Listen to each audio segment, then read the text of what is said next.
नमस्कार दोस्तों, स्वागत है आपका जीके की दुनिया जिसका नाम है जिगजैग जीके।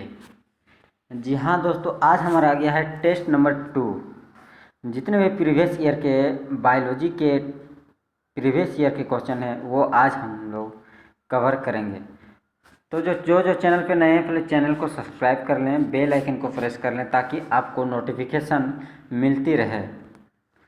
वीडियो स्टार्ट करने से पहले मैं फ्रेंड्स बताना चाहूँगा कि जो पीएम मोदी का संदेश है कि रेलवे में होगी जल्द ही परीक्षा, यानी इस लॉकडाउन में जो टेस्ट लगाएगा, जो पढ़ेगा उसी के ही तो जॉब होगी ना। जो 12 घंटा 8 घंटा जो 8-12 घंटा करके पढ़ते हैं जॉब तो उसी की होगी ना। तो फ्रेंड्स, इस लॉकडाउन में इस टेस्ट का फ़ायदा उठाइए।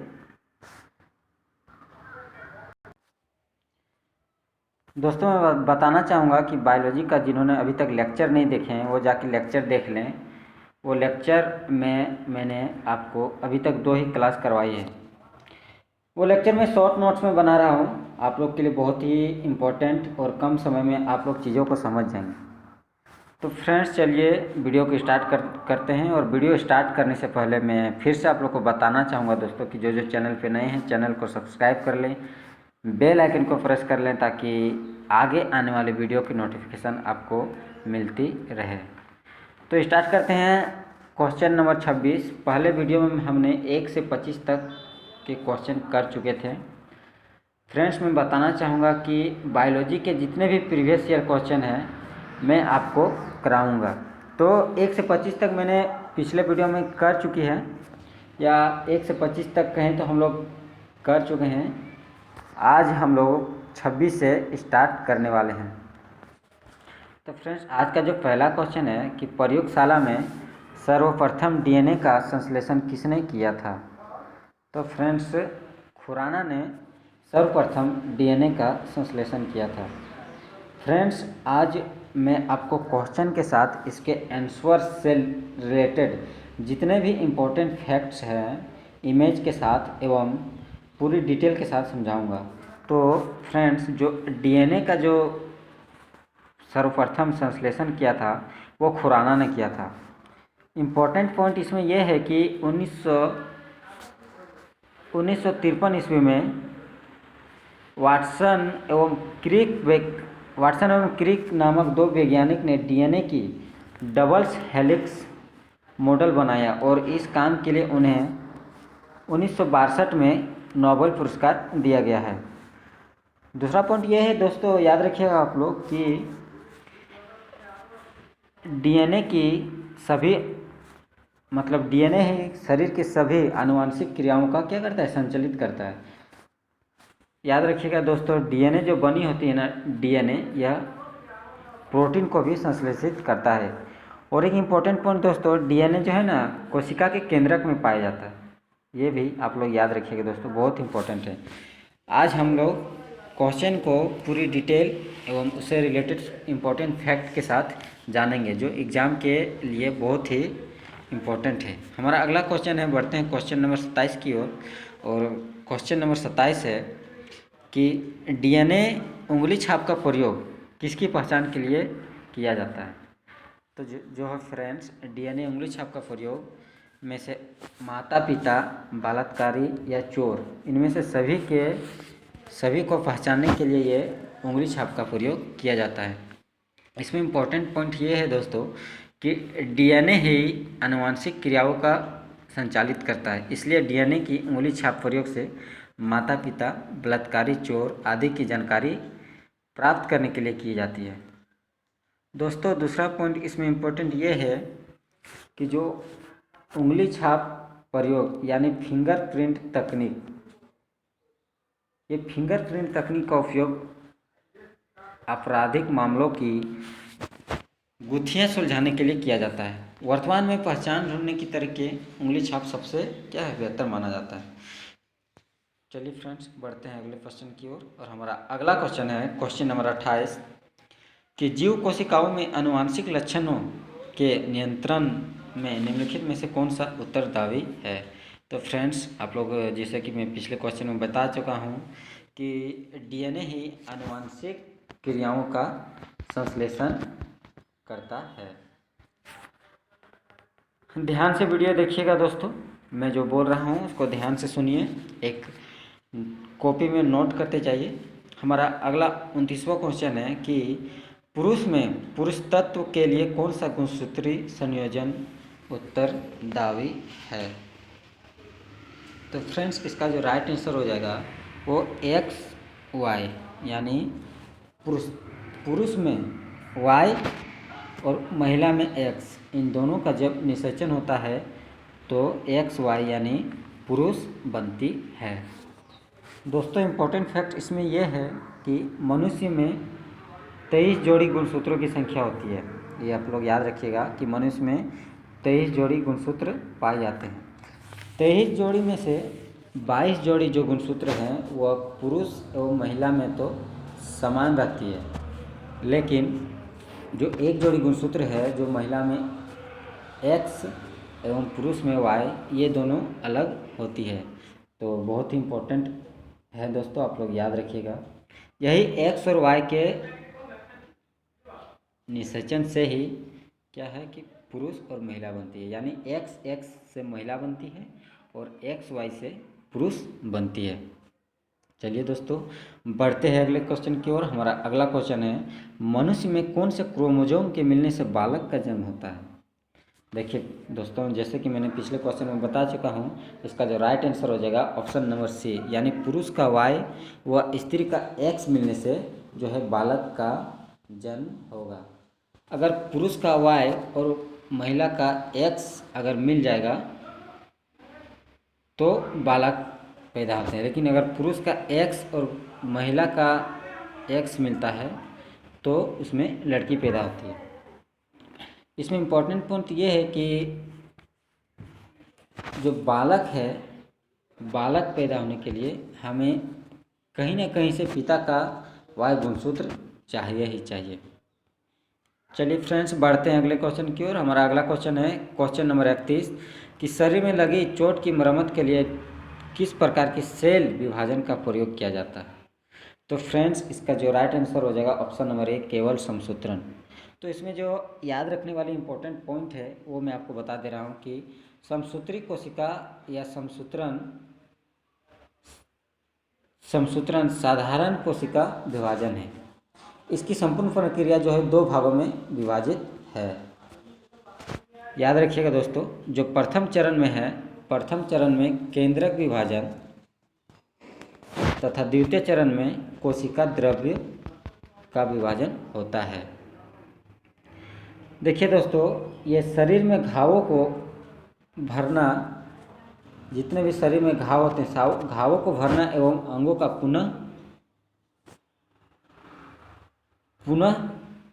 पुनरुद्धान, यानी कि अंगों का फिर से जन्म इसी विभाजन के परिणाम स्वरूप होता है। बढ़ते हैं अगले क्वेश्चन की ओर। हमारा अगला क्वेश्चन है क्वेश्चन नंबर 32, गुणसूत्रों की आकृति अच्छी तरह से अध्ययन किससे किया जा सकता है। तो फ्रेंड्स, इसका जो राइट आंसर हो जाएगा ऑप्शन नंबर सी, यानी मध्यावस्था। इसमें इम्पोर्टेंट चीज़ याद रखने वाली ये है कि मध्यावस्था में प्रत्येक केंद्रक सूत्र मध्यम अवस्था के फलक बाह्य भार और आंतरिक भाग दोनों में पाया जाता है। ये आप लोग याद रखिए दोस्तों कि जो मध्यावस्था में प्रत्येक केंद्रक सूत्र अविभाजित होती है और किसी किसी जंतु में केंद्रक सूत्र मध्यम अवस्था के फलक बाहर में भी और अंदर में भी पाया जाता है। चलिए फ्रेंड्स, बढ़ते हैं हमारे अगला क्वेश्चन। और हमारा अगला क्वेश्चन नंबर 33 है कि विषाणु में निम्नलिखित में से कौन सी एक विशेषता नहीं होती है। तो फ्रेंड्स, विषाणु में डीएनए की मौजूदगी ये होती है, परपोषी कोशिका के भीतर प्रजनन ये भी होती है, स्वभाव रूप से पूरी तरह परजीवी एकदम बिल्कुल होती है। जो आपका आंसर है वो है कोशिका भित्ति की मौजूदगी, जो डीएनए में नहीं होती है। इस क्वेश्चन से रिलेटेड इम्पोर्टेंट फैक्ट्स ये है कि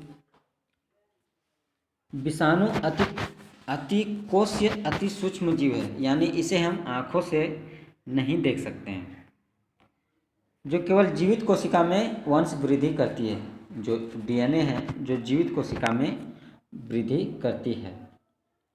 यानी कि जो विषाणु है वो सिर्फ जीवित कोशिका में वृद्धि कर सकती है। ये नाभिक अम्ल और प्रोटीन से मिलकर गठित होती है। याद रखिएगा दोस्तों, बहुत ही इंपॉर्टेंट है। ये नाभिक अम्ल और प्रोटीन से मिलकर बनी होती है। हमारा दूसरा पॉइंट ये है कि ये विषाणु शरीर के बाहर तो मृत होती है, लेकिन शरीर के अंदर ये पुनर्जीवित हो जाती है। फ्रेंड्स, हमारा अगला क्वेश्चन ये है कि विषाणु के इंग्लिश शब्द, यानी विषाणु को ही वायरस कहा जाता है, तो वायरस का जो अर्थ होता है वो विष होता है, यानी जिसका पता सर्वप्रथम डॉक्टर एडवर्ड जेनर ने लगाया था। ये भी याद रखिएगा दोस्तों, किसने? एडवर्ड जेनर ने। दोस्तों इम्पॉर्टेंट पॉइंट इसमें यह भी है कि विषाणु में डीएनए आरएनए की मौजूदगी स्वाभाविक रूप से परजीवी एवं परपोषी कोशिका के भीतर प्रजनन ये सभी होती है। चलिए फ्रेंड्स, बढ़ते हैं अगले क्वेश्चन की ओर। हमारा अगला क्वेश्चन है क्वेश्चन नंबर 34, विषाणुओं में होता है। तो देखिए फ्रेंड्स, इसका ऑप्शन ए केवल डीएनए, नहीं वैसा तो कोई बात नहीं है। केवल आरएनए नहीं, केवल डीएनए। और ऑप्शन आई थिंक ए और सी एक ही है, कोई दिक्कत नहीं। इसका जो राइट आंसर हो जाएगा ऑप्शन नंबर डी, या तो आरएनए या तो डीएनए। यानी कि विषाणुओं में आरएनए और डीएनए दोनों होती है। इसमें इम्पोर्टेंट फैक्ट्स ये है दोस्तों कि जैसा कि पिछले क्वेश्चन में बता चुका हूँ कि वायरस में आरएनए डीएनए दोनों होते हैं, इसलिए इसका जो राइट आंसर हो जाएगा आरएनए एवं डीएनए। बढ़ते हैं अगले क्वेश्चन की ओर। हमारा अगला क्वेश्चन है कि पौधों को संक्रमित करने वाले अधिकांश विषाणुओं में क्या होता है। तो फ्रेंड्स, इसका जो राइट आंसर हो जाएगा वो हो जाएगा ऑप्शन नंबर ए, यानी केवल तंतुगुच्छ वाला डीएनए। इसमें इम्पोर्टेंट पॉइंट ये है दोस्तों कि दोस्तों, इसका जो राइट आंसर हो जाएगा ऑप्शन नंबर डी, यानी केवल दोहरे वाले तंतुगच्छ आरएनए। दोस्तों मैं बताना चाहूँगा इससे रिलेटेड इंपॉर्टेंट फैक्ट, याद रखिएगा आप लोग कि विषाणु जो है ना, विषाणु परपोषी प्रकृति के अनुसार 3 प्रकार की होती है। कितने प्रकार की होती है? 3 प्रकार की होती है। पहला जो होता है हमारा पादप विषाणु, दूसरा जो हमारा होता है जंतु विषाणु, और तीसरा जो हमारा होता है बैक्टीरियोफेज। जिनमें से पादप विषाणु अधिकांश न्यूक्लिक अम्ल मतलब आरएनए होता है। जो पादप जो हमारा विषाणु होता है उसमें सबसे ज़्यादा क्या होती है? आरएनए होती है। तो फ्रेंड्स, इसके जो सबसे पहला उदाहरण है वह है टीएमबी। टीएमबी नाम करके एक आरएनए पाया जाता है पादप कोशिका में, और ये सबसे पहला वायरस है। दुनिया में सबसे पहला वायरस जो खोजा गया था वो टीएमबी है, जो पौधों में पाई जाती है। चलिए फ्रेंड्स, बढ़ते हैं अगले क्वेश्चन की ओर। और हमारा अगला क्वेश्चन है कि निम्नलिखित कथनों में से कौन सा या से सही है? विषाणु संक्रमित कर सकते हैं किसको? जीवाणुओं को, कवकों को, पादपों को। तो जैसा कि ऑप्शन में दिया गया है, इसका राइट आंसर हो जाएगा ऑप्शन नंबर डी, यानी विषाणु को भी, कवकों को भी और पादपों को भी विषाणु संक्रमित कर सकते हैं। इससे रिलेटेड इंपॉर्टेंट पॉइंट ये याद रखिएगा दोस्तों कि विषाणु ये किसी जीवित कोशिका में पहुंचते ही सक्रिय हो जाते हैं और एंजाइमों का क्या करते हैं? संश्लेषण करते रहते हैं। चलिए फ्रेंड्स, बढ़ते हैं अगले क्वेश्चन की ओर। हमारा क्वेश्चन नंबर 37 है कि निम्नलिखित में से सर्वप्रथम किस वायरस की खोज हुई थी? देखिए फ्रेंड्स, मैं आपको पहले भी बता चुका हूँ कि जो हमारा सबसे पहला वायरस खोजा गया था वो पौधों में टीएमबी नामक वायरस की खोज हुई थी। इससे रिलेटेड इंपॉर्टेंट पॉइंट आप लोग याद रखिएगा दोस्तों कि जो टीएमबी है वायरस की खोज सर्वप्रथम हुई थी। ये पादप में विषाणु यानी पौधों में होता है, ठीक है। इसकी खोज जो की थी वनस्पति वैज्ञानिक इवान हिस्की ने 1892 में की थी। बता दूं दोस्तों कि उन्होंने तंबाकू की खेती में मौजूद रोग के कारण इसकी खोज की थी। चलिए फ्रेंड्स, हमारा क्वेश्चन नंबर 38 है कि एड्स मानव प्रतिरक्षाहीनता विषाणु यानी HIV के द्वारा होता है जो है। तो फ्रेंड्स, इसका जो राइट आंसर हो जाएगा ऑप्शन नंबर ए, जो HIV जो है वो रेट्रोवायरस है। इससे रिलेटेड इंपॉर्टेंट फैक्ट आप लोग याद रखिएगा दोस्तों कि रेट्रोवायरस आरएनए का ही एक कुल है और जिनकी सदस्य जातियां अन्य जीवों की कोशिकाओं में घुसकर डीएनए में अपने आनुवांशिक जीनों के आरएनए की प्रति डाल देती है, यानी डीएनए में वह अपनी आरएनए की प्रति डाल देती है। दोस्तों इससे वह क्या करती है कि अपनी ही सामग्री से रेट्रोवायरस की अन्य प्रतियां बना देती है और रेट्रोवायरस का प्रजनन केंद्र बनकर उसकी संख्या बढ़ाने लगती है। तो फ्रेंड्स आप लोग याद रखिएगा। आपका अगला क्वेश्चन है क्वेश्चन नंबर 39 कि जंतुओं में होने वाली फुट एंड माउथ रोग किसके कारण उत्पन्न होती है। देखिए दोस्तों, ये जो इमेज है, ये पूरी इमेज ये जंतुओं में फुट एंड माउथ रोग यही दर्शाती है। दोस्तों इससे रिलेटेड इम्पोर्टेंट फैक्ट्स ये याद रखिएगा कि ये गाय, भैंस, बकरी, ये जो चित्र है ये गाय की है। गाय, भैंस, बकरी, सुअर आदि पालतू पशुओं एवं हिरन जैसे जंगली जानवरों में भी हो सकती है। फ्रेंड्स इसे गांव में मुंह पक्का या खुरपक्का रोग कहते हैं। देखिए दोस्तों, ये इस प्रकार की होती है। इसे आमतौर पर गाँवों में जो कहा जाता है वह मुंह पक्का यानी मुंह पक्का या खुरपक्का रोग कहते हैं। दोस्तों हमारा अगला क्वेश्चन है क्वेश्चन नंबर 40 कि इबोला क्या है। तो फ्रेंड्स इसका जो राइट आंसर हो जाएगा, इबोला एक वायरस है। इससे रिलेटेड इम्पोर्टेंट पॉइंट आप लोग याद रखिएगा दोस्तों, ये बहुत इंपॉर्टेंट है कि यह एक वायरस है जिसके कारण खून का रंग बहुत गंभीर सा होता है, यानी खून का जो बहाव है बहुत ज़्यादा से होता है। यह क्या करता है कि यह शरीर के अंग को पूरी तरह खराब कर देता है और जिससे आदमी की क्या होती है, मृत्यु हो जाती है। देखिएगा दोस्तों, मैं आपको इबोला वायरस का फोटो दिखाना चाहूँगा। देखिए ध्यान से, ये है हमारा इबोला वायरस।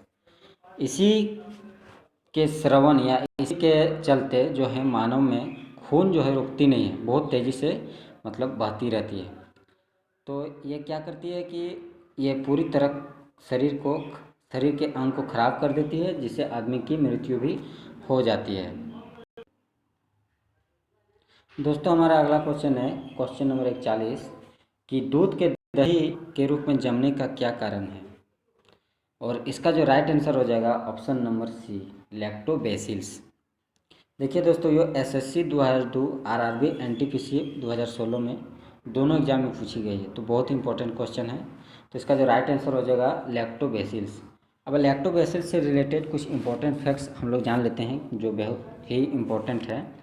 जो लैक्टोबैसिल्स से एक जीवाणु है और जो स्त्रियों के योनि में तथा मानव के आहार नाल में पाया जाता है। इसका आकार जो है दंड यानी रॉड जैसा होता है। कैसा होता है? रॉड जैसा होता है।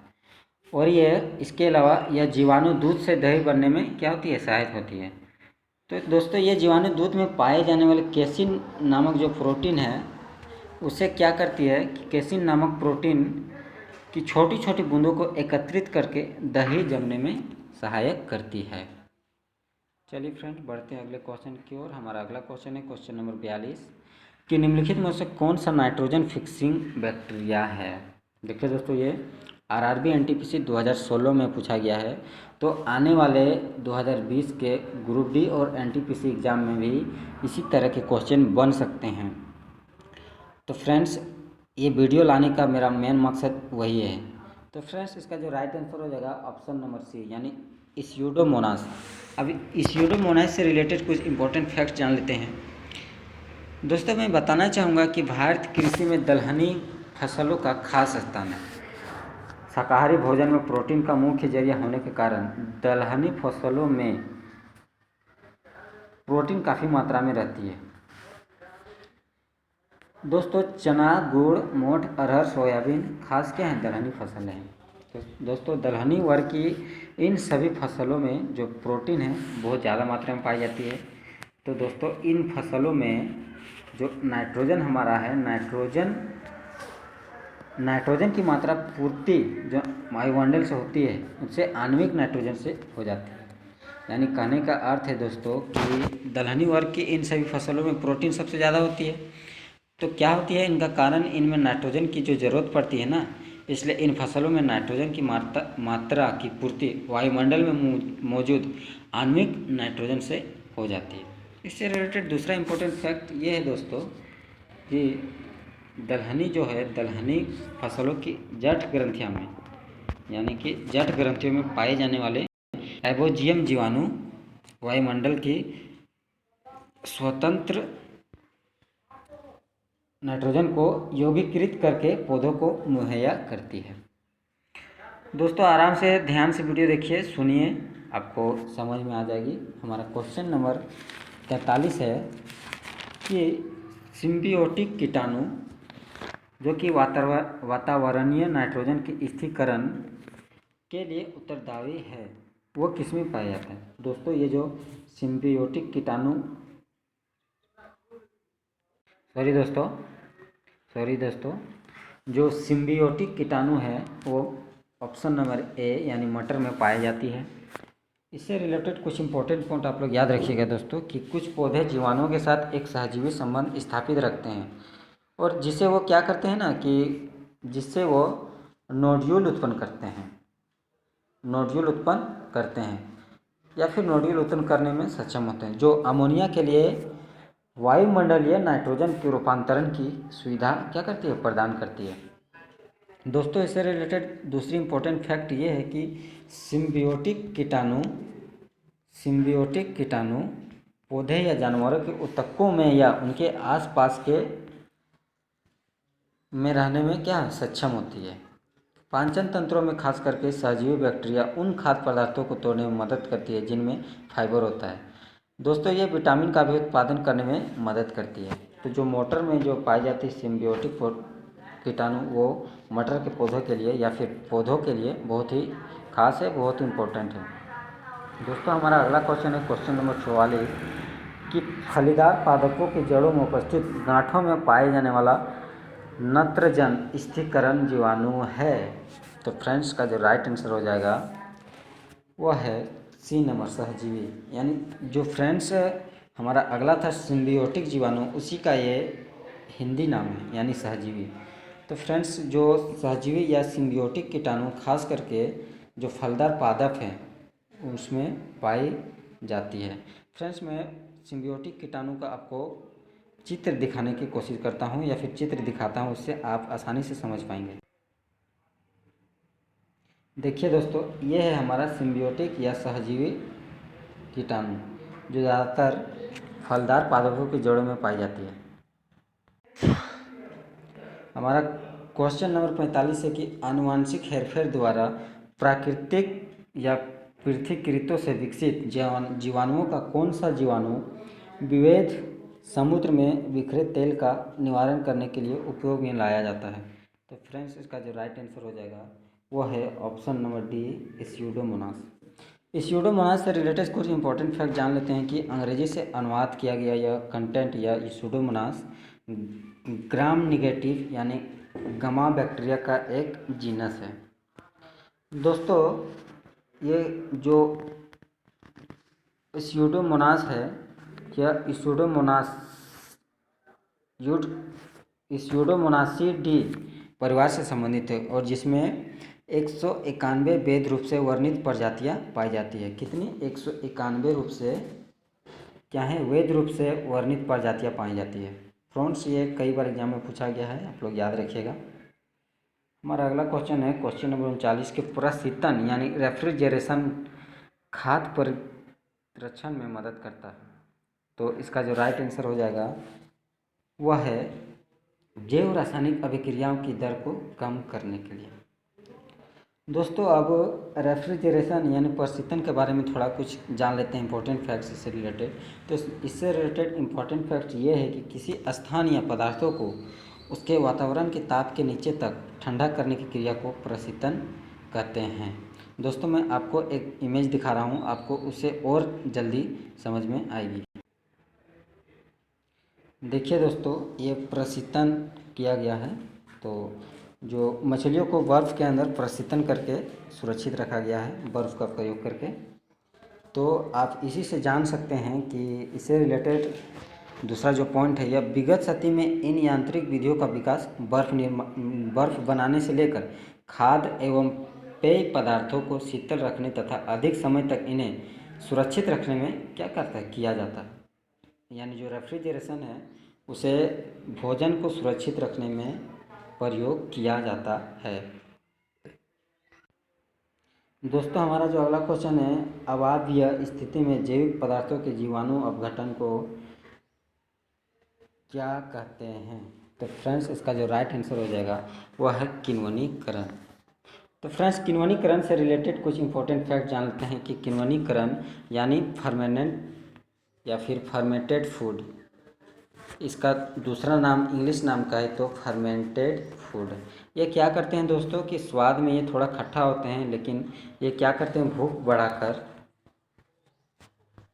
ये मानव को भूख बढ़ाकर उसके आंतों को सुरक्षा प्रदान करते हैं और क्या करते हैं आंतों को मजबूत करते हैं। चलिए फ्रेंड्स बढ़ते हैं अगले क्वेश्चन की ओर। हमारा अगला क्वेश्चन है क्वेश्चन नंबर 48 कि जीवों के निम्नलिखित प्रकारों में से छत्रक किससे संबंध है? तो फ्रेंड्स इसका जो राइट आंसर हो जाएगा वह है कवक। यानी जीवों के प्रकारों में से छत्रक जो है कवक से संबंध है। तो फ्रेंड्स कवक से रिलेटेड कुछ इंपॉर्टेंट फैक्ट जान लेते हैं।